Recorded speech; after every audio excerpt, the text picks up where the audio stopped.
లైవ్లో వచ్చి దుష్ట ప్రయోగం చేస్తే చేసినోడు అడ్రస్ లేకుండా పోయాడు. నన్ను నా తండ్రి ఇంకా నిలబెట్టి వాడుకుంటూనే ఉన్నాడు. నన్ను పాడు చేయాలని, పతనం చేయాలని, నా సాక్ష్యం భ్రష్టు పట్టించాలని లైవ్లు పెట్టి మాట్లాడారు దరిద్రులు, పిచ్చోళ్ళు. లైవ్లు పెట్టి షాలేమురాజు అలా, షాలేమురాజు ఇలా, అలా, ఇలా. ఏంది ప్రభు అంటే ఏం మాట్లాడద్దు, మొత్తం వెధవలు అవుతాను, ప్రశాంతంగా ఉండాను. వెధవలు అయిపోయారు ఇప్పుడు. దేవుడు నన్ను వాడుకుంటూనే ఉన్నాడు, ఆత్మను రక్షిస్తానే ఉన్నాడు. అంతా నా గొప్పతనం చెప్పట్లా, నాకు తోడై ఉన్నవాని యొక్క గొప్పతనం చెప్తున్నాను నేను. యూదా గోత్రపు సింహము నా పక్షమును నిలిచున్నాడు, పక్షిరాజు వలె రెక్కలు సాచి ఆయన నా పైన నిలిచున్నాడు. ఆయన సురక్షితమైన రెక్కల నీడలో నన్ను కప్పి ఉంచాడు, లేకపోతే నేను తప్పించుకున్నట్టు అసాధ్యము. క్రియగా మార్చి, సరే ప్రభువా ఈరోజు నీ దగ్గరకు వచ్చాను, నీ పాదాలు పట్టుకొని అడుగుతున్నా, ఒక్క మాట నాతో మాట్లాడు. నాకు అర్థమైంది నేను ఎటుపోయినా దారి మోస్తున్నావు, అర్థమైంది నన్ను టార్గెట్ చేశావని. సంతోషం, ధైర్యం చాలటల్లా, తెగించలేకపోతున్నా. ఒక్కసారి నాతో ఒక్క మాట మాట్లాడు. ఆఖరికి నేను ఉండే ఇది కూడా తాకట్లో ఉందయ్యా, స్థలం కూడా. మరి నేను ఎట్లా చేయాలి? అంత తాకట్లో ఉంది, అప్పుల పాలై ఉన్నాను, ఎట్లా నాయనా? ప్రార్థన మొదలు పెడితే ఈ ఇంట్లోనే మొదలు పెట్టాలి. నేను ఇందులో కోట మొదలు పెట్టానంటే తాకట్టు పెట్టినోడు వచ్చి పాక పీకి పందిరేస్తాడు. నాతో ఒక్క మాట మాట్లాడయ్యా. ఇప్పుడు 40 మంది నైట్ వచ్చి కూర్చుంటున్నాను. నేను ఆదివారం కూటం అంటే ఎంతమంది అవుతారో తెలియదు. వాళ్ళని నమ్మి నేను అన్నీ మానుకుంటే కుటుంబం మొత్తం మలమల మాడిపోతాం కదా ప్రభు. ఎందుకంటే వాళ్ళకే ఫుడ్కు లేక లాటరీ కొడుతున్నారు. అట్టంటోళ్ళు నా విశ్వాసులు. వాళ్ళు నాకేం పెడతారు, వాళ్ళు నాకేం సపోర్ట్ చేస్తారు? ఎట్లా తండ్రి? నాతో మాట్లాడు ప్రభువా అని కూర్చుని ప్రార్థన చేసి వాక్యములో దేవుని సలహా అడిగా. ఇర్మియా గ్రంథము 30లో నుండి నా తండ్రి నాతో మాట్లాడాడు. ఆయన వాక్కు తీసుకునే నేను పరిచర్య చేయాలి అని ముందు దేవుని దగ్గర మాట తీసుకుందామని దేవుని పాదాల దగ్గరికి వెళ్ళా. 30లోంచి మాట్లాడాడు. నేను ఏవైతే అడిగానో ఆ సంగతులన్నీ అందులో నాకు సమాధానం ఇచ్చాడు. చూడండి, ఇర్మియా గ్రంథము 30వ అధ్యాయము 10వ వచనం చూద్దాం. చూడండి, మరియు యెహోవా సెలవిచ్చున్నదేమనగా, నా సేవకుడవైన యాకోబు 30:10 ఏమని పిలుస్తున్నాడు? నేను పని చేసుకుంటున్నాను, వ్యాపారం చేసుకుంటున్నాను, నన్ను పిలుస్తున్నాడు. నా సేవకుడవైన యాకోబు ఏమంటున్నాడండి? భయపడకుము ఇశ్రాయేలు, విస్మయమొందకుము అన్నాడు. భయపడొద్దురా బాబు, అంతవరకే అక్కడ మాట. ఇక మిగిలిన మళ్ళీ నాకు సంబంధించినాయి కదా, అంతవరకే. భయపడకు, విస్మయమొందకు. ఒకవేళ వాక్యంలో నుంచి దేవుడు మాట్లాడితే దాన్ని ఎలా అర్థం చేసుకోవాలి? అధ్యాయం మొత్తం అందేనా? కాదు. నీతో మాట్లాడినే కొన్ని స్పెషల్గా నీకు ఓపెన్ అవుతాయి, అవి నీకు అవుట్ అవుతాయి, మిగిలినవి బ్లర్ అయిపోతాయి. నువ్వు ఆ మాట తీసుకోవాలి. ఫస్ట్ ఏం చెప్పాడు? ధైర్యం చెప్పాడు. నా సేవకుడు అయిన యాకోబు భయపడకము, ఇశ్రాయేలు విస్మయమందుకు అన్నాడా? రైట్, అయిపోయింది. 18వ వచనం చూడండి. యెహోవా ఈ మాట సెలవిచ్చుచున్నాడు, యాకోబు నివాస స్థలములను కరుణించి వాని గుడారములను నేను చెరలో నుండి రప్పింతును.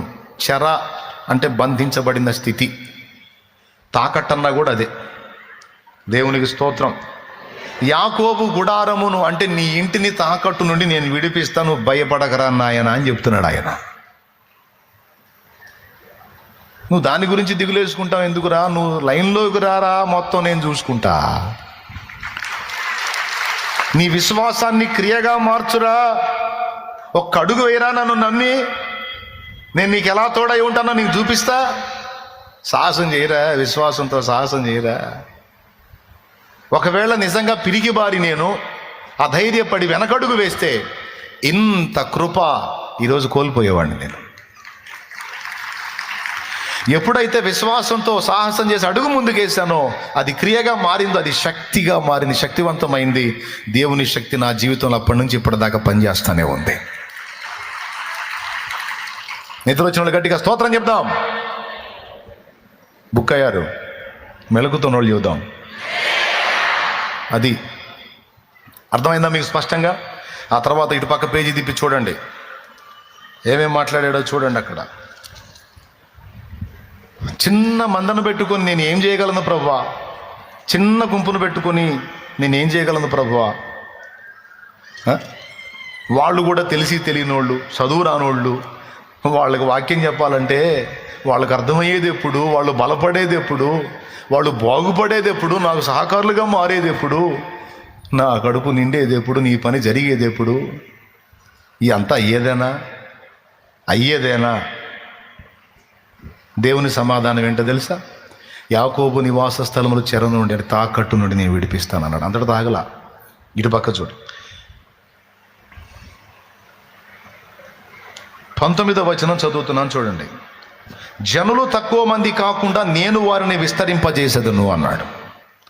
కొద్ది మంద వీళ్ళు నాకేం సపోర్ట్ చేస్తారు అనొద్దు. నేను వాళ్ళని విస్తారంగా మారుస్తాను, విస్తృతపరుస్తాను.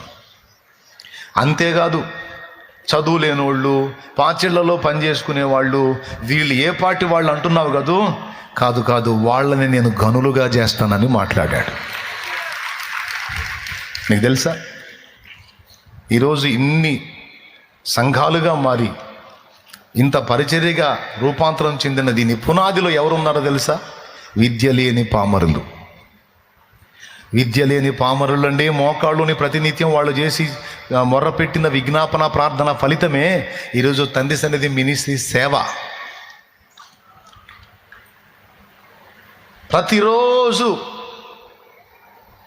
ప్రతిరోజు దినమంతా వెట్టి చాకిరి చేస్తారు, ఇళ్లలో పాచి పనులు చేసుకొని వస్తారు, సాయంత్రానికి వచ్చి స్నానం చేసుకొని కుటుంబ బాధ్యతలు నెరవేర్చుకొని సన్నిధికి వచ్చి ఆ పాకలోకే వచ్చి మోకాళ్ళుని రోజు ప్రార్థన చేసేవాళ్ళు.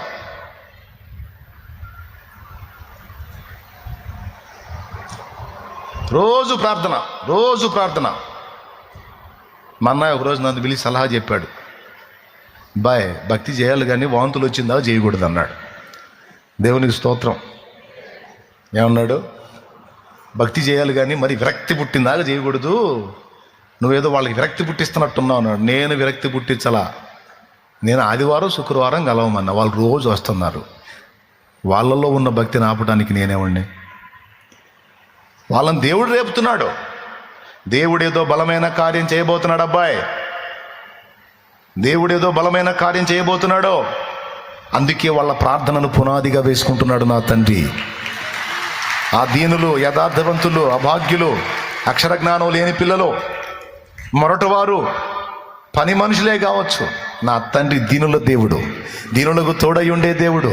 ఓ నా దేవుడు వారి ప్రార్థన వింటున్నాడు.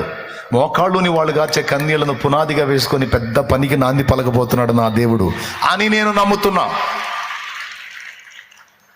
దేవుడు ప్రేరేపించకపోతే దినమంతా వెట్టి చాకిరి చేసి ఒళ్ళు గొల్లై ఉంటుంది వాళ్ళకి. అయినా సరే వచ్చి అంతను మొర్ర పెడుతున్నారు గంటలు అంటే వాళ్ళకి దేవుడు భారం ఇవ్వకపోతే బతిలాడితే వస్తారా? పైసలు ఇస్తే వస్తారా? దేవుడు వాళ్ళతో మాట్లాడుతున్నాడు. ప్రతిరోజు మీరు కావాలంటే చూడండి, నైటు ఇక్కడ కూర్చొని నైట్ అంతా మోకాళ్ళు వేసి మొర పెడతా ఉంటారు. ఇక్కడ రోజు గుంపు. నేను ఎన్నిసార్లు వచ్చానో మధ్యరాత్రుల్లో, ఒక్కోసారి 3ంటికి వస్తా, ఒక్కోసారి 4ంటికి వస్తా, ఒక్కోసారి 2ంటికి వస్తా, 2:30కు వస్తా. వచ్చినప్పుడల్లా ఇక్కడ మోకాళ్ళు వేసి మొర పెడతా ఉంటారు, అయ్యా అని. ఎన్ని డబ్బులు ఇస్తే వస్తారు? ఆ భారం ఎవరిచ్చారు వాళ్ళకి? నా దేవుడిచ్చాడు వాళ్ళకి ఆ భారం.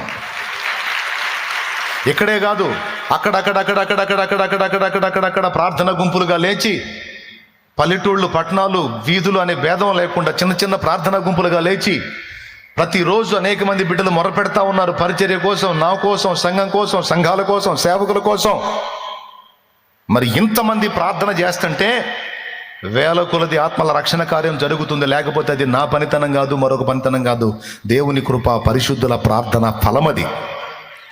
నేను మాట్లాడుతున్నాను, మాట్లాడే మాట నలుగురికి అర్థమైంది, నలుగురిలో ముగ్గురు వచ్చి బాప్తిస్మం పొందారు అంటే వాళ్ళ హృదయాలను తెరిచింది దేవుడు. వాళ్ళ హృదయాల్లో వాక్యం సరిగ్గా పడి మొలకెత్తేటట్టుగా నన్ను వాడుకుంది దేవుడు. వాళ్ళను సిద్ధపరిచి నడిపించింది దేవుడు. ఇదంతా దేవుడే పూనుకొని జరిగించాడు. అలా దేవుడు కదలటానికి పరిశుద్ధుల కన్నీటి ప్రార్థనయే కారణం. ఆ ప్రార్థనలో నాకు ప్రాకారమై ఉండకపోతే నా ప్రయాణాల్లో, నాకున్న కీడుల్లో, నాకున్న శోధనల్లో, నాకున్న శత్రువుల చేతుల్లో ఎప్పుడో మనకంతా క్లైమాక్స్కి వచ్చేది. ఈరోజు కూడా నాకు అగ్ని ప్రాకారమై దేవుడు నన్ను ప్రొటెక్ట్ చేయడానికి పరిశుద్ధుల ప్రార్థనను ఆధారంగా చేసుకొని నా తండ్రి ఆయన కృపా కాపుదల్లో నన్ను భద్రపరుస్తున్నాడు. నాకెదురైన పెను శోధనలు, మానసిక ఒత్తిళ్ళు, శరీర బలహీనతలు, పోరాటాలు అన్నిటి నుంచి తప్పించి ఈరోజు కూడా నవ్వుతా సంతోషంగా ఆయన నామాన్ని మయంపరుచుకుంటా ముందుకు సాగటానికి దేవుని బలమైన హస్తం తోడై ఉంది. దానికి కారణం పరిశుద్ధుల కన్నీళ్ళు. అయ్యా, అన్నయ్య, మా అన్నయ్య అని ప్రతిరోజు దీనులైన బిడ్డలు కలిసి కొన్ని చోట్ల నలుగురుగా, ఐదుగురుగా, 10 మందిగా, 15 మందిగా, కొన్ని చోట్ల 20-30 మందిగా, కొన్ని చోట్ల ముగ్గురుగా, ఇద్దరుగా కూడా ప్రతిరోజు మానక నా పక్షమున చేతులు ఎత్తబడుతున్నాయి, మోకాళ్ళు ఊనబడుతున్నాయి, కన్నీళ్లు కార్చబడుతున్నాయి. ఇక్కడ కొంతమంది ఉన్నారు ఆన్లైన్ ద్వారా నన్ను ఫాలో అవుతున్నటువంటి నా తల్లులు, తండ్రులు, అన్నలు, తమ్ముళ్ళు, చెల్లెళ్ళు, ఆయా దేశాల్లో, రాష్ట్రాల్లో, ప్రదేశాల్లో ఉండి కూడా ప్రతిరోజు వాళ్ళు మోకాళ్ళు ప్రతిసారి కూడా అయ్యా శాలేము రాజు అయ్యా అని నా కోసం ఏడ్చే అమ్మలు ఉన్నారు. వాళ్ళ కొడుకులు, కూతుళ్ళని గుర్తు చేసుకుంటారో లేదో నాకు తెలియదు, కానీ నన్ను మాత్రం ఖచ్చితంగా గుర్తు చేసుకుంటారు నా తల్లులు. నా తండ్రులు ఉన్నారయ్యా బిడ్డయ్యా అని, నా చెల్లెళ్ళు ఉన్నారయ్యా మా అన్నయ్య అని, అక్కలు ఉన్నారయ్యా మా తమ్ముడయ్యా, తమ్ముడిని కాపాడయ్యా.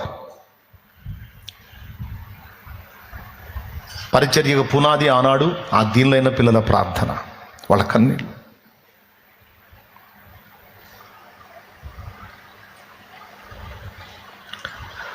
వాళ్ళు తెచ్చి నాకు వాళ్ళకై వాళ్ళే బాక్స్ పెట్టి, హుండీ పెట్టి, వాళ్ళకై వాళ్ళే బాక్స్ పెట్టి అందులో తీసుకొచ్చేసారు. శాలేమన్నా మొట్టమొదట బాక్స్ శాలేమన్నా పెట్టింది కాదు, అది వాళ్లే తెచ్చి పెట్టి, వాళ్లే ఎట్లా నీకెట్లా అని, ఇది మా కష్టార్జితంలో నుంచి అని వాళ్ళు తీసుకొచ్చి అందులో వేసి పరిచర్యకు ఆనాడు చదువు లేని నిరక్షరాస్యులైనటువంటి అల్పులైన ఆ బిడ్డల తోడ్పాటు. నా తండ్రి వాగ్దానం ఇంత తప్పిందేమో చూడు. మాట అన్నాడంటే అది భూమి ఆకాశాలు తలకిందులైనా సరే నెరవేర్చి సవాల్కరంగా సాక్ష్యం ఇస్తాడు నా దేవుడు. అన్నాడంటే చాలు, ఇక అదంతే అయిపోయింది. వాగ్దానం ఇచ్చాడంటే చాలు, ఇక తిరుగులేదో. వాగ్దానములనిచ్చి నెరవేర్చువాడవు నీవే, వాగ్దానములనిచ్చి నెరవేర్చువాడవు నీవే, నమ్మకమైన దేవా నన్ను కాపాడువాడవు నీవే, నమ్మకమైన దేవా నన్ను కాపాడువాడవు నీవే, నా ప్రభువా నిన్ను నేను కొనియాడెదా, హల్లెలూయా పాడెదా, ప్రభు నిన్ను కొనివేడెదా, హల్లెలూయా పాడెదా, ప్రభు నిన్ను కొనియాడెదా, అన్ని వేళల యందునా నిన్ను పూజించి ఇంతును, అన్ని వేళల యందునా నిన్ను పూజించి కీర్తింతును, నా ప్రభువా నిన్ను నేను కొనియాడెదా. దేవునికి మహిమ, దేవునికి మహిమ. నా జీవిత యాత్రలో ఏమి సంభవించినా, నా జీవిత యాత్రలో ఏమి సంభవించినా, మహిమా నీకే ఓ ప్రభు, ఇది ఏనా దిన ప్రార్థన, నా ప్రభువా నిన్ను నేను కొనియాడేదా, హల్లెలూయా పాడేదా.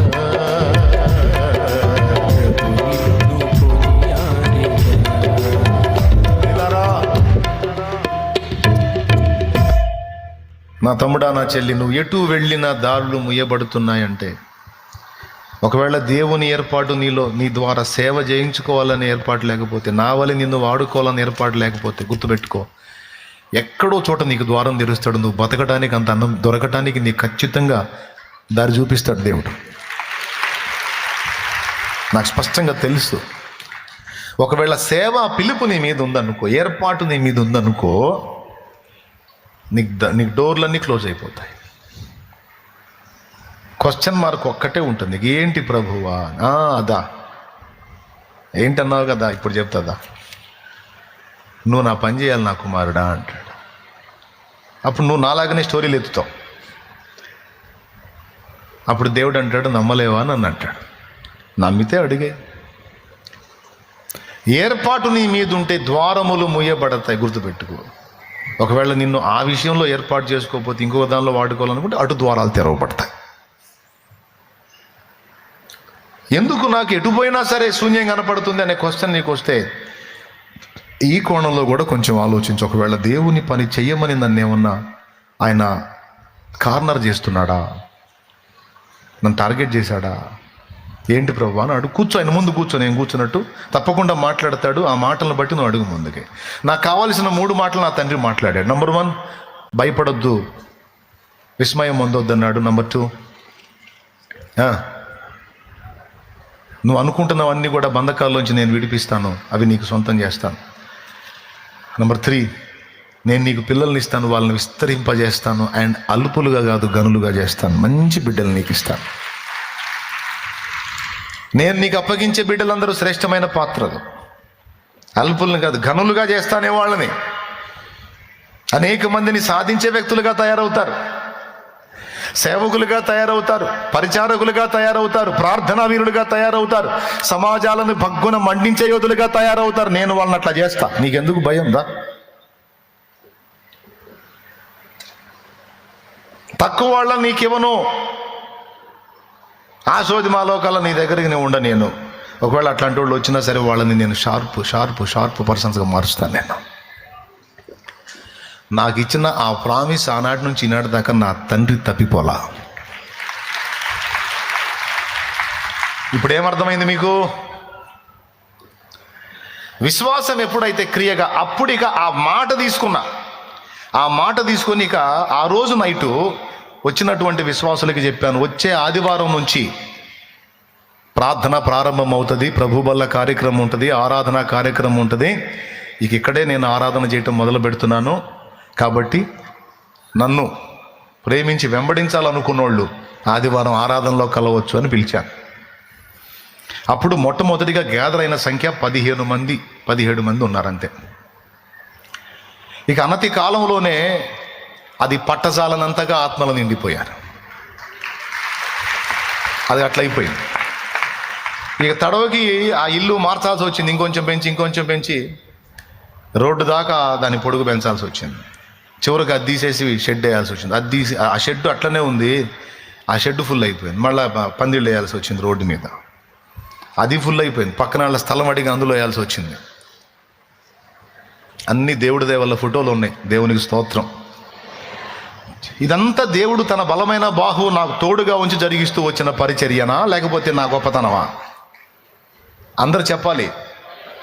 నా దేవుడు తోడై ఉన్నాడు, లేకపోతే మనకు అంత సీనే ఆడుంది. అరే, చిన్న కుటుంబాన్ని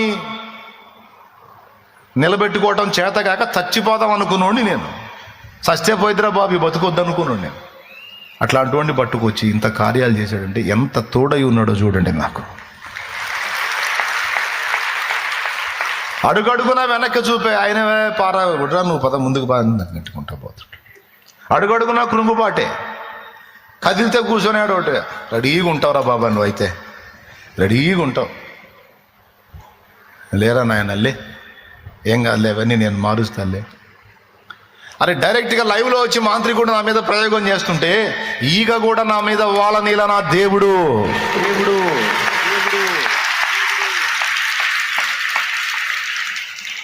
వాడు లైవ్లో వచ్చి రియల్ అండి, నిజం అండి, పచ్చి నిజం అండి, దేవుని బలిపీఠం మీద చెప్తున్నాను నేను. లైవ్లో వచ్చి నా మీద వాడు ప్రయోగ తంతు చేస్తే, బలిపీఠం మీద నన్ను పడగొట్టాలని వాడు తిప్పలు పడితే వాడు పోయాడు అడ్రస్ లేకుండా. వాడు చచ్చిపోతే 3 రోజులు శవాన్ని తీసే దిక్కు లేకుండా పోయాడు వాడు. తెలుసా మీకు ఆ సంగతి? అది నా దృష్టికి వచ్చేటట్టు చేశాడు దేవుడు. 2 ఆప్షన్స్, మారటమన్నా మారాలి, లేదా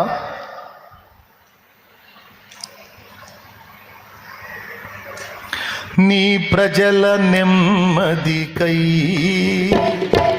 రాజాజ్ఞ మార్చింది నీవేనని, నీ ప్రజల నెమ్మదికై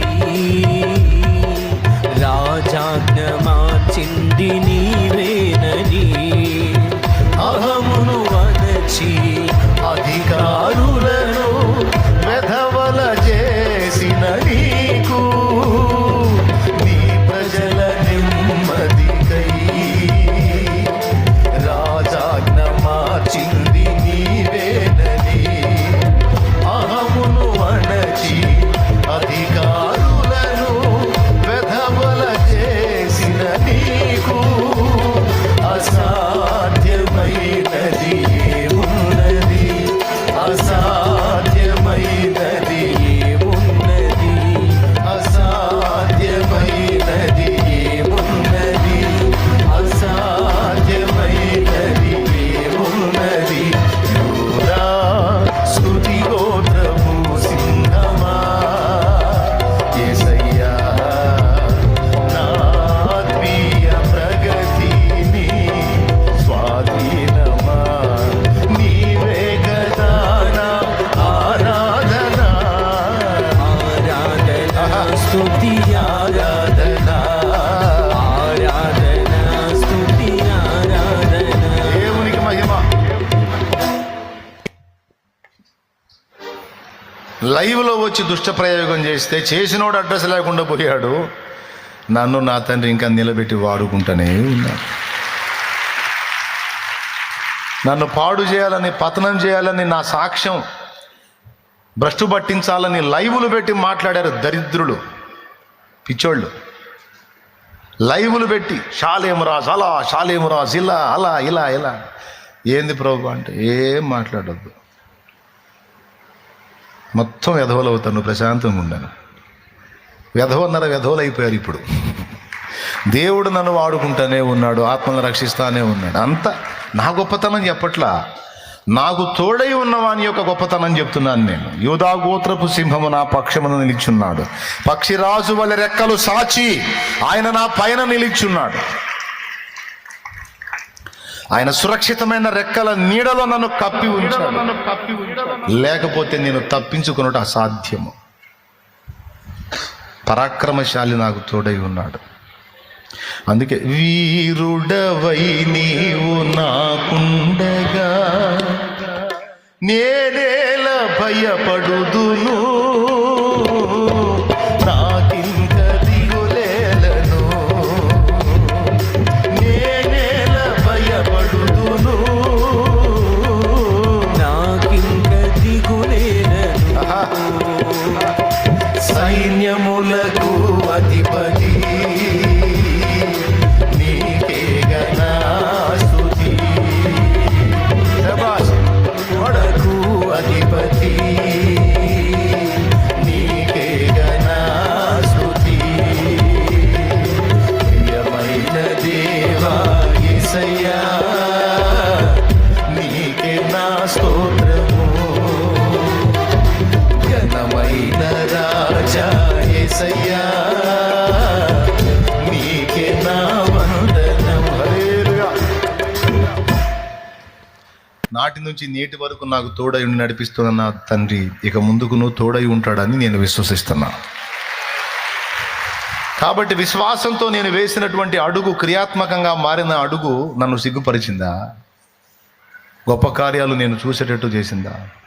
ఈరోజు మీకు చెప్తున్నానంటే ఎప్పుడైతే విశ్వాసం క్రియగా మారిద్దో, మారు మనసు పొందు అన్నాడు పొందుతావో, రక్షణ పొందు అన్నాడు పొందుతావో, దాని శక్తి నీ మీద పనిచేసింది. ఎప్పుడైతే ప్రార్థన చేయి, వాక్యం చదువు, ఆ సారం పొందు, పరిశుద్ధాత్మ అభిషేకమును వేడుకొని అభిషేకం పొందు, నీ ఆత్మీయ జీవితం క్షేమాభివృద్ధికరంగా ఉంటుంది అని చెప్పాడు. దాన్ని చేయటం ద్వారా ఆ విశ్వాసం శక్తిగా మారి నీవు ప్రభావంతో నింపబడి ఉండేటట్టు చేస్తుంది. ఈ పని చేయి, అడుగు ముందుకు వెయ్యి అన్నప్పుడు విశ్వాసంతో ఎప్పుడైతే అడుగు ముందుకేస్తావో అప్పుడు దాని శక్తి నువ్వు అనుభవిస్తావు. నేను చెప్పింది ఇప్పటిదాకా విశ్వాసం క్రియగా మారినంత వరకు అది ఒట్టిగా ఉంటుంది, కానీ ఎప్పుడైతే నువ్వు క్రియగా మారుస్తావో అప్పుడు అది శక్తిగా మారుతుంది. అది దాని ప్రభావం ఏందో నీకు అర్థమవుతుంది. అర్థమైందా? ఎంతమందికి అర్థమైంది? ఇక వాక్యమైనా ప్రేమ అయినా అంతే. 3 చెప్పాలనుకున్న. మొట్టమొదటిది విశ్వాసము, రెండవది వాక్యము, మూడవది ప్రేమ. బైబిల్ నిండా వాక్యాలు ఉన్నాయి, కానీ ఇందులో చెప్పబడిన వాక్యాలు నీ జీవితంలో క్రియగా మారితే అప్పుడు అక్షరంగా ఉన్న వాక్యం శక్తిగా మారుతుంది. చాలా కీలకమైన విషయం ఇది. అక్షరంగా ఉంది, ఆ అక్షరం నీ జీవితంలో క్రియగా మారనంత వరకు అది ఒట్టి అక్షరమే. అది ఎప్పుడైతే నీ బ్రతుకులో నా బ్రతుకులో ఆ వాక్యము నెరవేర్పు పొందిద్దో, నెరవేర్పుకు నోచుకుంటుందో అప్పుడు ఆ వాక్యం యొక్క శక్తిని అనుభవించగలుగుతావు. నిజంగా చెప్పండి, అర్థమైందా లేదా? కాలేదా? మళ్ళీ చెబుతా. ఏమనుకోండి రా తల్లి, అట్లా చెప్పండి, ఎవరన్నా అర్థం కాకపోతే చేయొద్దండి, నేను చెబుతాను. నేను ఇబ్బంది పడను, మీకు మైండ్కి ఎక్కాలి, నాకు అది కావాల్సిందే. మళ్ళీ చెప్తా. ఇప్పుడు వాక్యము క్రియగా మారటం అంటే ఏంటంటే, ఆయన మీతో చెప్పునది చేయుడి అని మరియమ్మ పరిచారకులకి చెప్పింది. ఓకే, ఆ వాక్యం మనకి యోహాను సువార్త 2లో రాయబడింది. ఇప్పుడు వాక్యం ఏం చెబుతుందంటే, మీలో ఎవరికైనాను శ్రమ సంభవించనా అతడు ప్రార్థన చెయ్యవలెను అనుంది. నీకు శ్రమ కలిగిందా, ఇబ్బంది కలిగిందా, ఏదైనా నిన్ను బాధ పెడుతుందా, అది నీకు శ్రమగా ఉందా, అట్లయితే డోంట్ టెన్షన్. వాక్యం ఏం చెప్పిందంటే నువ్వు ప్రార్థన చేయి అంది. నువ్వు ప్రార్థన చేయకుండా కూర్చొని ఏడుస్తున్నా, పక్కోళ్ళకి చెప్పుకుంటున్నా, ఆ వాక్యము బైబిల్లో అక్షరాలుగానే ఆగిపోతుంది తప్ప అది శక్తిగా మారదు. కానీ ఎప్పుడైతే నువ్వు వాక్యం నెరవేర్చడానికి పూనుకొని, ఇప్పుడు నాకు శ్రమ సంభవించింది, ఇందును గురించి వాక్యం ఏం చెప్పుచున్నది? ప్రార్థన చేయమని చెప్పింది కదా. నేను వెళ్ళి దేవుని సన్నిధిలో దేవుని పాదాలు పట్టుకొని గోజాడతా, ఈ శ్రమ నుండి నన్ను విడిపించమని దేవుని పాదాలు పట్టుకొని మొర్ర పెడతా అని ఎప్పుడైతే బైబిల్లో అక్షరాల రూపంలో ఉన్న వాక్యాన్ని నువ్వు క్రియగా మారుస్తావో అప్పుడు ఆ వాక్యము నీ పక్షమున శక్తిగా మారి నీ లైఫ్లో ఆ క్రియ జరిగిద్ది. ఇప్పుడన్నా అర్థమైందా? ఇప్పుడు ఖచ్చితంగా అర్థమైంది అనుకుంటున్నాను నేను. ఇంకా అర్థం కాలేదని చెప్పండి, మళ్ళీ ఇంకొక ఎగ్జాంపుల్ చెబుతా, ఇబ్బంది ఏం లేదు. అర్థమైందా? అర్థమైతే చేతులు ఎత్తండి. ఇక ఏదైనా అంతే. నువ్వు విశ్వాసం ఉంచావా? వాక్యం ఏం చెబుతుంది? నీకు విశ్వాసం ఉంటే పోయి ప్రార్థన చేయిపో. ప్రత్యామ్నాయాల తర్వాత ముందు మోకాళ్ళేసి మొరపెట్టు. పవనగాడు పడ్డాడని తెలిసింది. పవనగాడు పడ్డాడు, మాట్లాడట్లేదు, ఫోన్ మాట్లాడట్లేదు. పవన్తో ఉన్నవాడు మాట్లాడాడు, పవన్ మాట్లాడట్లా. ఊహించండి ఏం జరిగి ఉంటుందో అనుకుంటామో సహజంగా. వాడికి ఏదో అయ్యింది, మొత్తం డేంజర్ కండిషన్లో ఉన్నట్టున్నాడు, అసలు ఉన్నాడో లేడో కూడా తెలియదు అనే టెన్షన్ వచ్చిద్దా రాదా? ఒక తండ్రిగా నాకు వచ్చిద్దా రాదా? వాడు పడ్డ స్పాట్ దగ్గరికి వెళ్దాం అని కారు ఎక్కమంటే కారు ఎక్కి మళ్ళీ దిగా, నా వల్ల కాదరా, నేను వాడినే స్థితిలో చూడాల్సి వచ్చిద్దో, మీరు వెళ్ళండి రా అన్న. అశోక్ నా చేయి నీకు ఇచ్చి మీరు గుండ్రా అని పంపించా. నేనేం చేశానో తెలుసా? వెళ్ళి వేప చెట్టు కింద అరుగుంది కదా రాజాపేట మీటింగ్ గ్రౌండ్లో, అరుగు మీద మోకాళ్ళు వేసి, దయచేసి కనికరించు ప్రభువా, నాకు పుత్రశోకము కలగకుండా ఉన్నట్లు దయచేసి వాని బ్రతికించు, వాని గురించి క్షేమ సమాచారం వినబడేటట్టు చేయి, వానికి ఏం ప్రమాదం జరగొద్దు ప్రభా, వాడిని బ్రతికించు ప్రభా, వాడిని కాపాడు ప్రభా, ఛాన్సీ ప్రభా అని దేవునికి ప్రార్థన చేయటం మొదలుపెట్టి, మరి ఇంకా నేనేం చేయగలను? వాడు పడ్డ స్పాట్ దగ్గరికి వెళ్ళి చూసి ఎలాంటి స్థితిలో చూడాల్సి వచ్చిందో చూసి వానికి ఏమన్నా అయితే నేను తిరిగి బాగు చేయగలనా? వానికి ఏదన్నా ప్రాణ ప్రమాదం కలిగితే నేను బ్రతికించగలనా? ఇవన్నీ చేసేవాడు నా తండ్రి కదా, నా ప్రభు కదా, ఆయన నాకు తోడై ఉన్నాడు కదా. శత్రువు నలువైపులా నా మీద అటాక్ చేసి నన్ను కృంగదీయడానికి చూస్తున్నాడు. ఇప్పుడు నా బిడ్డ మీద కూడా వచ్చాడు ప్రభు. వాడు నా తండ్రి కదూ, కనికరించు కనికరించు, మయ్య కదూ, నా పక్షమున కార్యం చేయ, నేను కృంగిపోతాను దేవా, మళ్ళీ ఇది దిగులైద్ది దేవా, నాకు వేదన అయింది దేవా, అయ్యా ప్లీజ్ అయ్యా ప్లీజ్ అయ్యా అని మోకాళ్ళుని ప్రార్థన చేస్తున్నా. ఇప్పుడు ఆల్రెడీ వాళ్ళు పడున్నారు, అక్కడేదో జరిగింది, అది మారిద్దా? మరి నా ప్రార్థనకు అర్థం లేదు కదా. ఒక్కసారి మీరు ఆలోచించండి, లాజిక్ ఉందా? ఇప్పుడు జరగబోతుందని తెలిస్తే మోకాళ్ళు వేసి ప్రార్థన చేస్తే జరగకుండా తప్పిస్తాడు. అయిపోయాయి, ఫోన్ వచ్చే, ఇప్పుడు అది ఎలా మార్చగలను నేను? కానీ నేను మార్చలేను, కానీ మృతులను కూడా సజీవులుగా పిలవగల నా దేవుడు మార్చగలడు. ఏమన్నా అర్థమైందా మీకు? ఉన్నదాన్ని లేనట్టు, లేనిదాన్ని ఉన్నట్టు చేయగల దేవుడు, దిగిపోయిన పొద్దుని మళ్ళా ఎక్కేటట్టు చేయగల దేవుడు, మార్చగలడు. ఆ సన్నివేశాన్నే మార్చగలడు. అవసరమైతే ఆయన దాసుడైన నేను మొర్ర పెడతాను, ఏడుస్తానని ముందే ఆయన అడ్డుపడి ఉండొచ్చు. మొత్తానికి ఏదో ఒకటి జరిగి ఉండొచ్చు అక్కడ నా ప్రభు కార్యం. కాబట్టి నేను ఆయన కాళ్ళే పట్టుకుంటా, తర్వాత ఆయన ఇష్టం, ఆయన దయ. బిడ్డలారా నేర్చుకుంటారని చెప్తున్నాను నేను. ఏం చేయాలి? శ్రమ సంభవించినా అతడు ఏం చేయాలి? అప్పుడు అది వాక్యము నెరవేర్చినట్టు అన్నమాట. వాక్యం నెరవేర్పుకు నోచుకున్నట్టు. ఆ ప్రార్థన చేస్తానే ఉన్నా, అయ్యా అయ్యా అయ్యా ప్లీజ్ అయ్యా అయ్యా అయ్యా అని అంటానే ఉన్నా. చిన్నగా వాడిని తీసుకొని వచ్చారు. వాడు నడుస్తా వెళ్తా ఉన్నాడు. వాళ్ళ మాటలు వినపడ్డాయి, చెవిన పడ్డాయి. కృతజ్ఞతాస్తుతులు తండ్రి, థ్యాంక్ యూ, ప్రార్థనకు జవాబు ఇచ్చినందుకు అని చూస్తే వాడు నడుస్తా వెళ్తా ఉన్నాడు. రైట్, థ్యాంక్ యూ లార్డ్, కాపాడావు, నీకు స్తోత్రం. అంటే ఏం జరిగిందంటే ఇక్కడ పడ్డప్పుడు ఈ బోన్ విరిగింది కదా, అప్పట్మని ఆ దెబ్బ తగిలినప్పుడు వాడు అపస్మారక స్థితికి వెళ్ళిపోయాడు. అందుకే మాట్లాడలేకపోయాడు. నాకు వచ్చిన డౌట్ ఏంటంటే ఏదో అయిపోయాడు.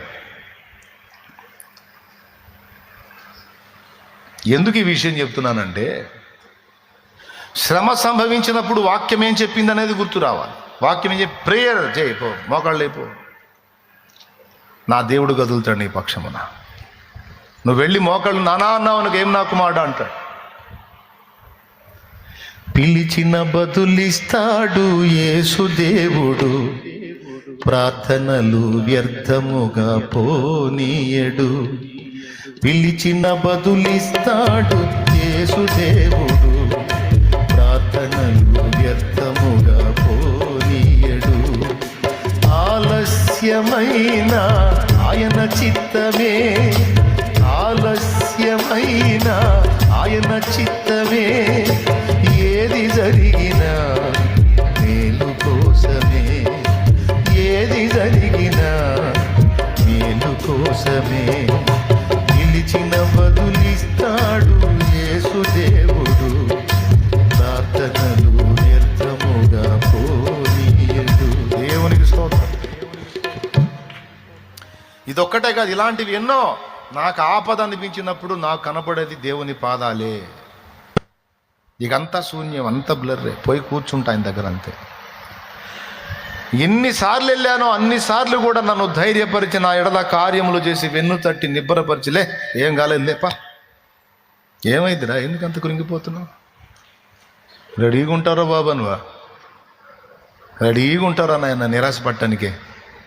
నాయన లే, ఏమైంది రాలే, ఏం కాలే, అదంతా నీ మేలుకే వచ్చింది బా అని వాక్యంలో మాట్లాడి ధైర్యపరిచి పంపిస్తాడు.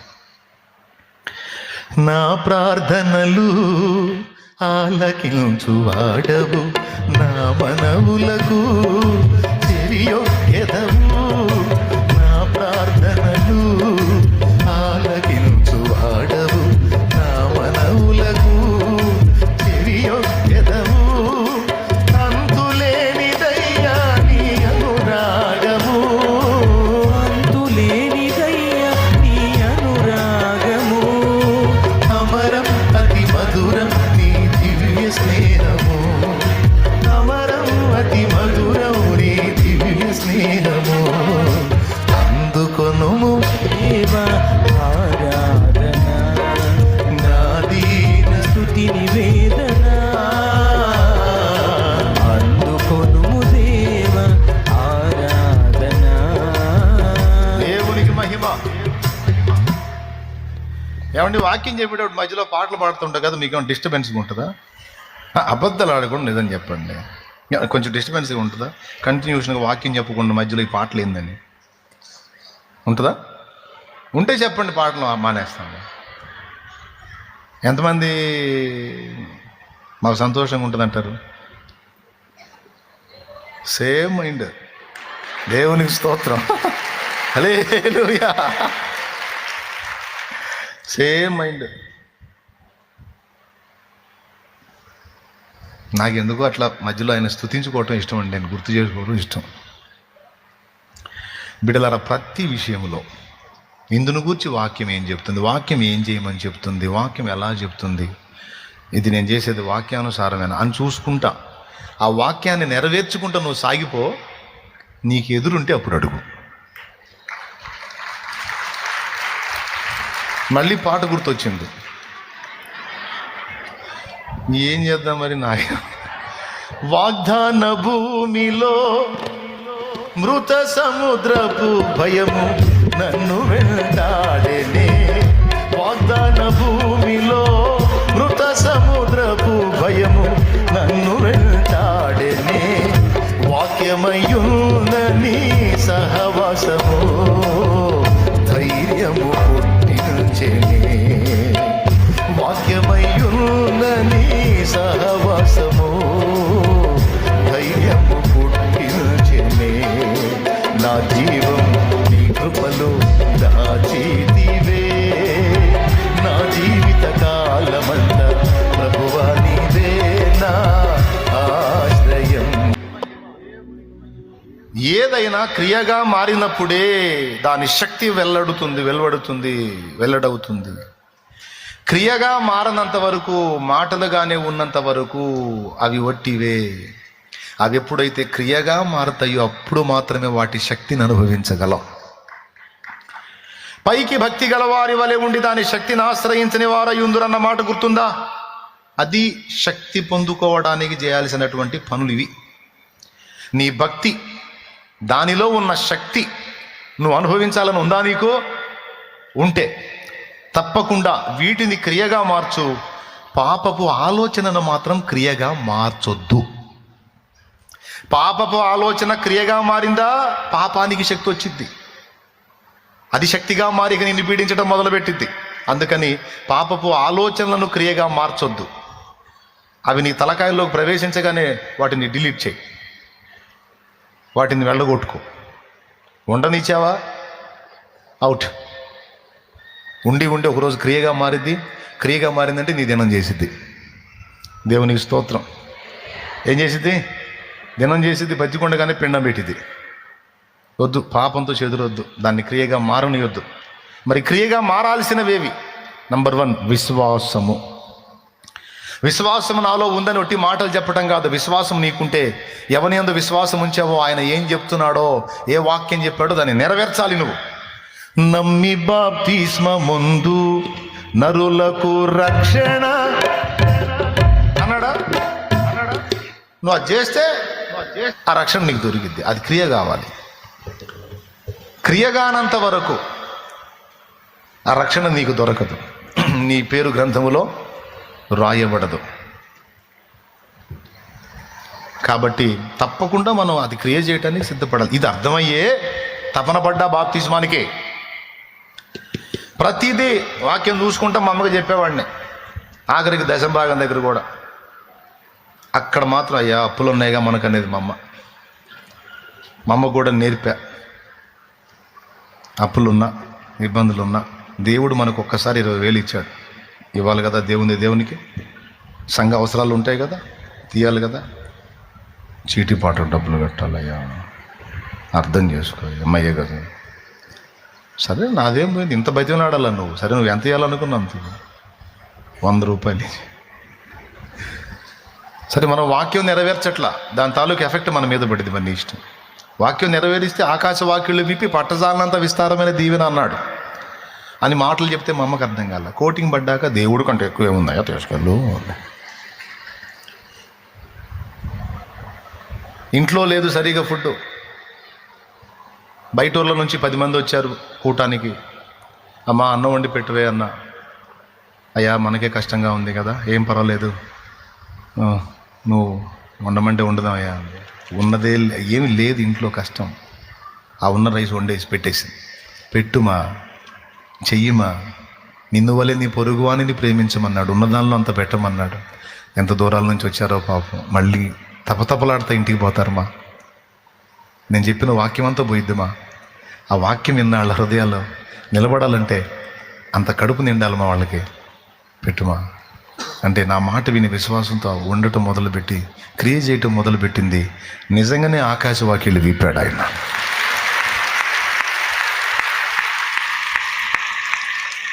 పట్టజాలనంత విస్తారమైన దీవెన. మీకు తెలుసు ఇంకా ఏం జరుగుతుందో మీకు తెలుసు. ఎప్పుడైతే దేవుని వాక్యము క్రియగా మారుస్తామో మనం, ప్రతిదీ ఇందులో వాక్యం దీని గురించి ఏం చెప్పాడు, దీని గురించి ఏం చెప్పాడు. సెల్ ఫోన్ ముందు కూర్చున్నా లేదా టీవీ ముందు కూర్చున్న వాక్యం ఏం చెప్తుంది? దినములు చెడ్డవి గనుక సమయమును పోనీయక సద్వినియోగం చేసుకొనొచ్చు, అజ్ఞానుల వలె కాక జ్ఞానులుగా ఉండునట్లు జాగ్రత్తగా చూసుకోండి అని చెప్పింది.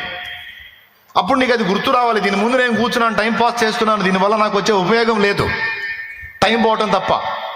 ఈ టైం అంతా కూడా ఇలాగ వ్యర్థమైన వాటిని ఎవడెవడో చేసిన వాటిని చూసుకుంటా నేను కూర్చుంటే నేను సాధించేది ఏమి ఉండదు. నేనేదన్నా సాధించి నేనేదన్నా ఫలభరితంగా మారి 10 మందికి ప్రయోజనమై ఇక్కడి నుంచి వెళ్ళాలంటే నా టైం ఈ చెత్త వాటికి కాదు, నా టైము అర్థవంతంగా ఖర్చు పెట్టాలి. అదే కదా వాక్యం చెప్పిందని. అట్లా ప్రతి పార్ట్లో వాక్యం చూడు.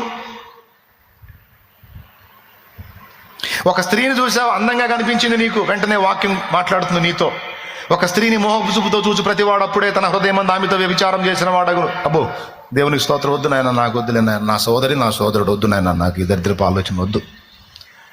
నువ్వు ఎప్పుడైతే నువ్వు వాక్యం చేత సంధించబడతావో, ఆ వాక్యం క్రియగా మార్చుకొని నువ్వు తప్పించుకొని పక్కకి వెళ్ళిపోతావో, ఆశీర్వాదపు జల్లు నీ మీద గురవటం మొదలైంది.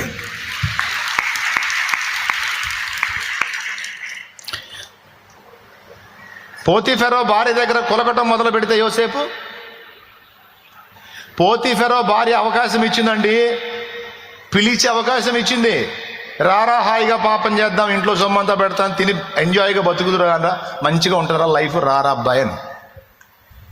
యోసేపు కక్కుర్తిపడి ప్రలోభానికి లోనై ఒకవేళ అక్కడే బెండై ఆగిపోతే, ఆ పాపానికి చోటిచ్చి ఆగిపోతే ఏమయ్యేవాడో తెలుసా? సర్వనాశనం అయ్యేవాడు. ఎవ్వడికి ఉపయోగపడేవాడు కాదు, తను తాను నాశనం చేసుకునేవాడు. తనకు ఆశ్రయం ఇచ్చిన పోతీఫెరో కుటుంబాన్ని కూడా నాశనం చేసేవాడు. ఆ చిన్న పాపానికి తను లోబడ్డట్టయితే నాశనకర్తగా మిగిలిపోయేవాడు యోసేపు. అంతే కదండి, అక్కడే ఆగిపోయేవాడు, కులుకుతూ ఉండేవాడు. ఇంకా ఐగుప్తు ప్రధాని లేదు, ఫరో దగ్గర నాయకత్వం లేదు. అన్నలకి కరువు కాలంలో ఆ ఐగుప్తు ప్రజలకి, చుట్టుపక్కల ప్రాంతాల ప్రజలకి అన్నం పెట్టి అన్నదాత అయ్యేవాడు కాదు. ఇవన్నీ ఉండే కాదు. చూసావా పాపం ఎక్కడ కొట్టబోయిందో? పాపం అలా పట్టుకుంటుంది అన్నమాట. కీలకమైన పాయింట్ల్లో పాపం ఆకర్షిస్తుంది.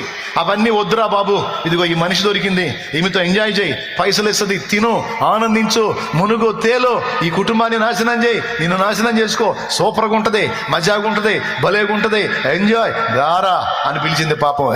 పోవే పో, నాకొద్దు, నాకొద్దు, నా ప్రభు వద్దన్నాడు, నా ప్రభుకి ఇష్టం లేని పని నాకొద్దు. వార్నింగ్. మళ్ళీ చూడు, పాపం లొంగనందుకు బెదిరింపు కూడా వచ్చి, రే పాపానికి లొంగకపోతే నీ అంతు తేలుద్ది, నిన్ను జైలు పాలు చేస్తా, ఆడది అబద్ధం ఆడితే గోడగట్టినట్టుంటుంది, నీకు మామూలుగా ఉండదు. నీ మీద నెపం వేస్తా, నీ అంతు తేలుస్తా అంది. నీ చేతనైంది చేసుకో, నేను మాత్రం ఆ నీచానికి తలొంచను అని పాపముతో రాజీ పడలా. అంటే తన లైఫ్లో ఒక టర్నింగ్ పాయింట్ అది. ఆ టర్నింగ్లో తను పాపానికి తల ఉంచలా. అది ఎంత ప్లస్ అయిందంటే ఒక్క దెబ్బతో ఎంతమందికి దీవెనంటే తరతరాలకు దీవెనగా మారిపోయాడు ఆయన. లక్షలాది ప్రజలకు దీవెనగా మారిపోయాడు. అందుకే చెప్తాడు దేవుడు, రే వద్దు, బెండవద్దు నాన్న, పాపానికి బెండవద్దురా, అల్పకాల పాప భోగాన్ని ప్రేమించొద్దురా. అసలు ఎట్లా ఉంటుందో తెలుసా? లైఫ్ లాంగ్ సరిపోయిద్దిరా బాబు ఈ మనిషి.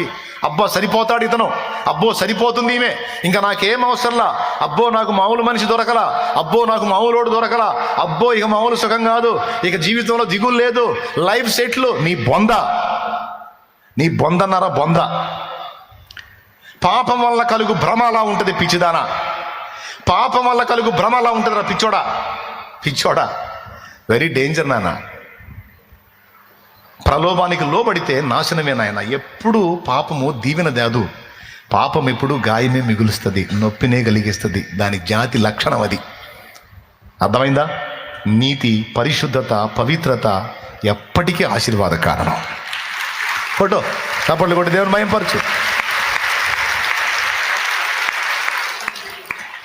అదే ఇంకొకరోడికి అట్లాంటి ఛాన్స్ వస్తే, ఇంకొకటికి అట్లాంటి ఛాన్స్ వస్తే, యోసేపు కాకుండా కక్కుర్తోడికి ఎవడికి నా ఛాన్స్ వస్తే ఆడే కూర్చునేవాడు. సరే అమ్మగారు, ఇంకా అంతకంటే కావాల్సింది ఏముందండి, మరి మీరేమో మరి ఇక నన్ను ఇష్టపడ్డారు, మరి ఇక నాలాంటి వాడు మరి లేకపోతేనే కదా, కాబట్టి మరి ఇక దాన్ని ఏముంది కానీ మరి మీ మాట తీసేయకూడదు కదా అని బెండ్ అయితే నాశనమే. ఈరోజు నువ్వు నచ్చావు, నీకు బెండ్ అయింది, భర్తను మోసగించడానికి ఇష్టపడింది. రేపు ఇంకొకటి నచ్చుతాడు, నిన్ను భర్తని మోసం చేసి ఇంకొకటి వైపు చూసిద్ది, వాడి మీద ఇరిటేట్ కలిగిద్ది. ఇంకొకటి నచ్చుతాడు, నిన్ను వీడిని వాడిని మొత్తం వాళ్ళు ఇంకొకడిని. ఎక్కడ నమ్మకరా? తన భర్తకు నమ్మకంగా లేని స్త్రీ నీకెలా నమ్మకంగా ఉండగలిగిద్దరా? నిద్రమోహోడ అని అనొచ్చు, కానీ నేను అనలే. దేవునికి స్తోత్రం, హల్లెలూయా. కానీ నీకు అట్టు ఉండదు. నీకు ఎట్టుండదు తెలుసా? తేలిపోతుంటుంది, స్వర్గలోకాల్లో తేలిపోతుంటుందిరా నీకు మత్తు తమ్ముడా. కానీ దెబ్బ పడ్డ తర్వాత దిమ్మ తిరిగి అప్పుడు ఏడ్చుకుంటూ కూర్చుంటావు. అప్పుడు ఎంత మొత్తుకుందరా? అందుకే యోసేపు పాపమును అసహించుకున్నందున ధన్యచరితుడయ్యాడు. నీతికై నిలబడినందున చెరసాల పాలు కావటానికి ఇష్టపడ్డాడు అని బెండవల ధన్యుడయ్యాడు. తనను అమ్ముకున్న అన్నలకు అన్నదాత అయ్యాడు. తనకు ఆశ్రయం ఇచ్చిన ఐగుప్తు రాజైన ఫరోకి దీవెనకరమయ్యాడు. ఐగుప్తు ప్రజలందరికీ ఆశీర్వాదకరమయ్యాడు. నేను చెప్పనా, ఒకవేళ యోసేపు అక్కడ నిలబడకపోతే ఇశ్రాయేలు 12 గోత్రాలు ఉండేవి కావు. తెలుసా మీకు ఆ సంగతి? యోసేపు అక్కడ ఉండకపోతే ఇశ్రాయేలు 12 గోత్రాలు ఉండేవి కావు. కరువు కాలంలో 7 ఏళ్ల కరువులో మొత్తం చచ్చేవాళ్ళు.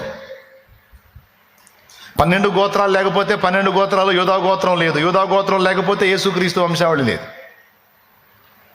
ఇక అందులో దావీదు లేడు, ఇక యోసేపు లేడు. చూసారా?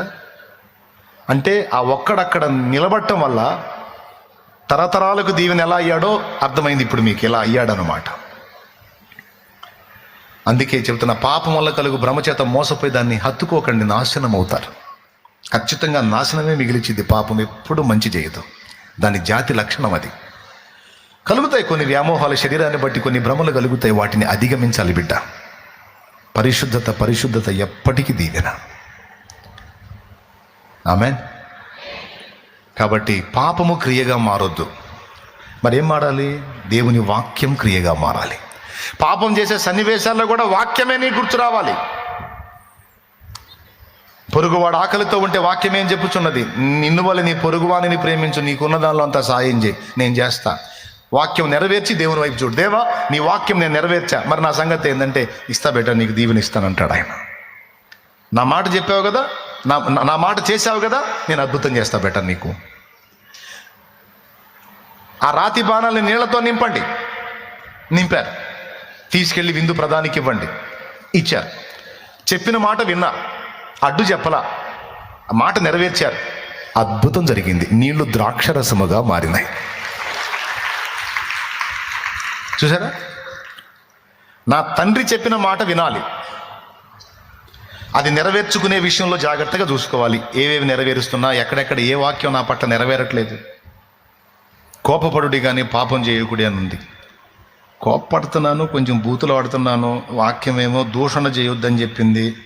ఇది మార్చుకోవాలా, నేను ఈ తిట్లు మార్చుకోవాలా, ఈ దరిద్రపునరు చీచి ఎట్లా పడితే అట్లా మాట్లాడుతున్నా. దేవా నన్ను క్షమించయ్యా, ఇది నెరవేర్చలేకపోతున్నా ప్రభా, నన్ను మన్నించయ్యా, నోటిని కంట్రోల్ చేసుకునే శక్తి నాకు అయ్యా అని వేడుకోవాలి. ఆ వాక్యం కూడా నెరవేర్చాలి. కోపపడుడి కానీ పాపము చేయకుడి అంటే ఏంటో తెలుసా? కోప్పడు, గద్దించు, తప్పు లేదు. కోప్పడకపోవటం కూడా ఒక రోగమే. కోప్పడు, గద్దించు, తప్పు లేదు. కానీ దుర్భాష కానీ, తొందరపడి కొట్టడం కానీ, తొందరపాటున చేయొద్దు. అక్కడ దేవుని ఆత్మ దుఃఖపడతాడు. వాక్యం అట్లా ప్రతి విషయంలో వాక్యం ఏం చెబుతుంది, నేనేం చేస్తున్నా, నా బాధ్యత ఏంటనేది నువ్వు జాగ్రత్తగా వాక్యం చూసుకుంటా, వాక్యం నెరవేర్చుకుంటా నువ్వు అడుగులే. వాక్యం ఎప్పుడైతే నీ ముందు పెట్టుకొని నడుస్తావో, వాక్యమై ఉన్న యేసు నీ ముందు ఉంటాడు. ఇక నీకు ఎదురుండదు తమ్ముడా.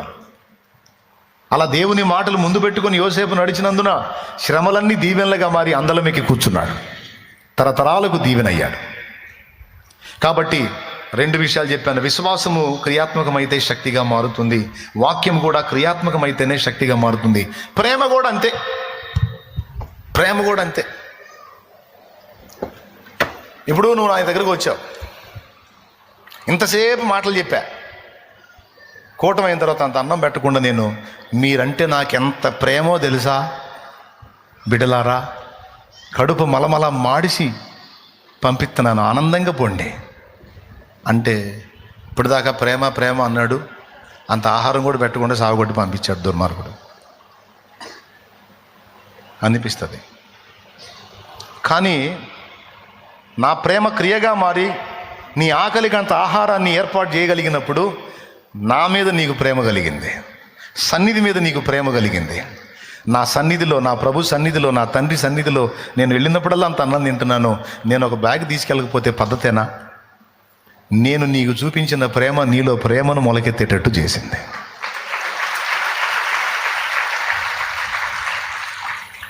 ప్రేమ కూడా క్రియాత్మకమైతేనే శక్తిగా మారిద్ది. నువ్వు 100 మాటలు చెప్పు పక్కన వాళ్ళకి, ఆపదలో 100 మాటలు చెప్పు, ఆపదలో ఆదుకోకు. వాళ్ళలో ఏమైనా కదలికి వచ్చిందేమో చూడు.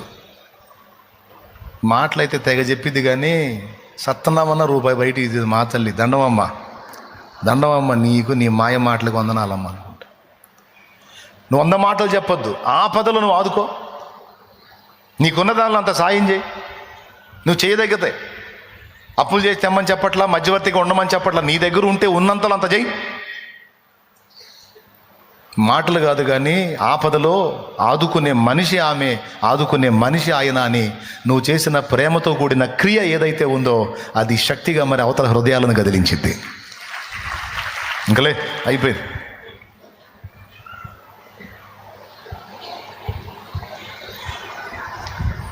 టైం ఎంత అయింది? టైం చూడండి ఒకసారి. 1:24 నిలండి. ఈరోజు నేను మాట మీద నిలబడ్డా.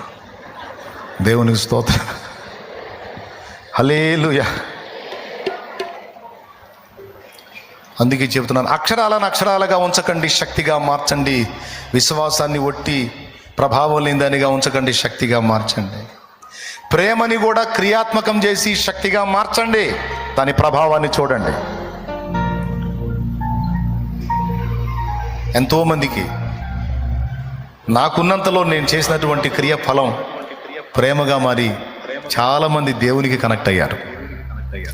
తీయని మాటలు చెప్తే సరికాదు, కనీసం మనకు ఉన్న దానిలో చేయగలిగినంత, ఇంత చేయకపోయినా ఇంతైనా చేసే బుద్ధి మన దగ్గర ఉంటే, ప్రేమ క్రియాత్మకం చేయగలిగే ఆ బుద్ధి మన దగ్గర ఉంటే దాని శక్తి వేరుగా ఉంటుంది. దేవునికి మహిమ కలుగును గాక. హల్లెలూయా. ప్రియులారా, సహించండి, సహించండి, ఓపిక పట్టండి, ఓర్చుకోండి అన్నది వాక్యం. పండిట్ ధర్మప్రకాష్ శర్మ అనే ఆయన బైబిల్ వర్స్ చదివి క్రైస్తవులు అలాగ ఉన్నారా లేదా టెస్ట్ చేశాడు. తన ఫ్రెండ్ దగ్గరికి వెళ్ళి నిష్కారణంగా అతన్ని కొట్టాడు, లాగి 2 పీకాడు అతను. నువ్వు క్రైస్తవుడు కదా, దేవుని వాక్యం ఎలా ఉంది కదా, నువ్వు ఎందుకు తిరిగి నన్ను 2 కొట్టావంటే, నన్ను అన్యాయంగా ఎందుకు కొట్టావు, ఆ వాక్యాలు నాకు అనవసరం, నువ్వు నన్ను కొట్టావు, నేను 2 తిన్నాను. సమయమును దుర్వినియోగం చేయొద్దని ఉంది కదా. తన స్నేహితురాళ్ళు క్రైస్తవుల దగ్గరికి వెళ్ళి, రీటా అనే ఆమె దగ్గరికి వెళ్ళాడు.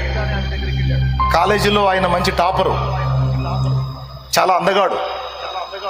రీటా, మనం ఈరోజు ఈవినింగ్ మూవీకి వెళ్దామా అన్నాడు, సినిమాకి వెళ్దామా అన్నాడు. నీతో సినిమాకా, అంతకంటే అదృష్టమా, తప్పకుండా అంది. మీరు క్రిస్టియన్స్ కదా, తల్లిదండ్రులు చెప్పకుండా రాకూడదు కదా, తల్లిదండ్రుల పర్మిషన్ లేకుండా మీరు స్టెప్ తీసుకోకూడదు కదా. వాళ్ళకి ఏదో ఒకటి చెప్పొచ్చు, అదనపు తరగతి ఉంది, అదనపు క్లాస్ ఉందని చెప్తా అంటే వాళ్ళని మోసగిస్తా. ఇవన్నీ పట్టించుకోవద్దు, మనం మూవీకి వెళ్ళాలి నీతో అంటే, నీతో అదృష్టం దొరికిద్దా మళ్ళీ, తప్పనిసరిగా నేను వస్తాను ఎప్పుడు. లేదు నేను తర్వాత చెప్తాలని వెళ్ళిపోయాడు. వెళ్ళి ఏం చేశాడు తెలుసా, బైబుల్ని చించేశాడు. అందరి ముందు అందరిని పిలిచి బైబుల్ని చించాడు.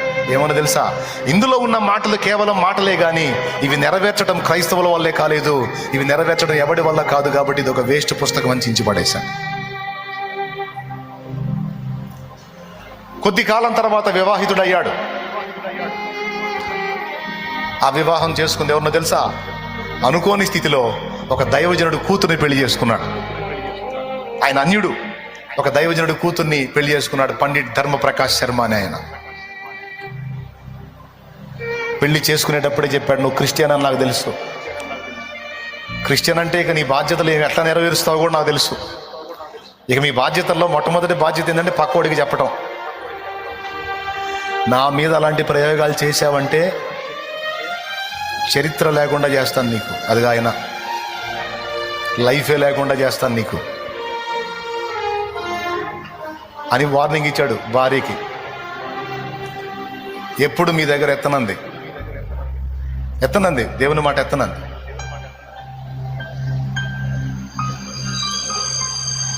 ఒకరోజు సహోదరులు భక్త సింగ్ గారు ఆమె ఉన్న ప్రదేశంలో కూటం పెడుతున్నాడంటే, ఆ రోజు భర్తను రెడీ చేసి ఆయన సాగనంపుతూ కాళ్ళకి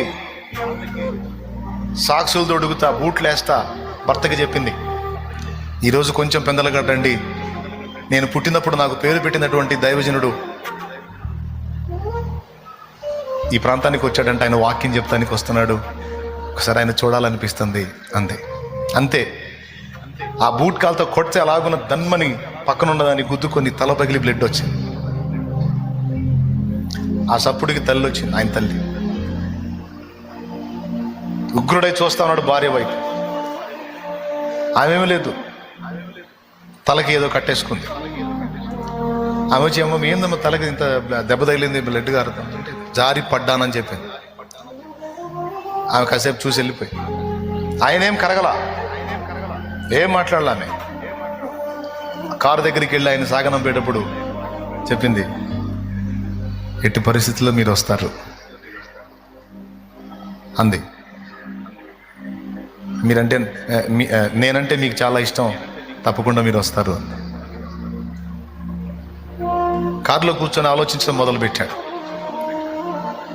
రీటా అలా స్పందించింది, వాడు అలా స్పందించాడు. ఈ అమ్మాయి కూడా క్రిస్టియనే, కానీ ఈ అమ్మాయి దగ్గర డిఫరెంట్ కనపడుతుంది. ఆ వాక్యాలు నెరవేరుస్తున్నట్టుంది ఈ అమ్మాయి. అంటే దేవుని యేసుప్రభు వాక్యాలు నెరవేర్చ సాధ్యమేనా?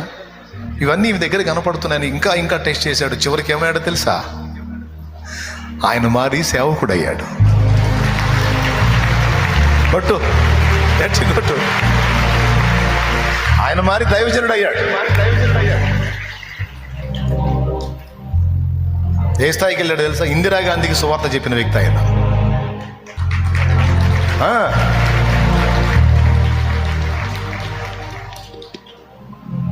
నా దేశం, నా మతం, నా భూమి అనేది బుక్ ఉంది ఆయనది, చదవండి మీరు. పిల్ల వెంకటరత్నం అనే దైవజనుడు తెలుగులోకి అనువదించాడు దాన్ని, తెలుగులో రాశాడు చక్కగా, చాలా బాగుంటుంది. నా దేశం, నా మతం, నా దేవుడు. అది చదివి ఆమె స్టోరీ చదివి ఏడ్చాను నేను, ఆ తల్లి స్టోరీ చదివి. అలా కారిపోయిన కళ్ళలో కన్నీళ్ళు. ఆమె ఓర్పు, సహనం, ప్రేమ, త్యాగం భర్తను గెలుచుకుని దైవజనుడిగా తీర్చిదిద్దుకుంది.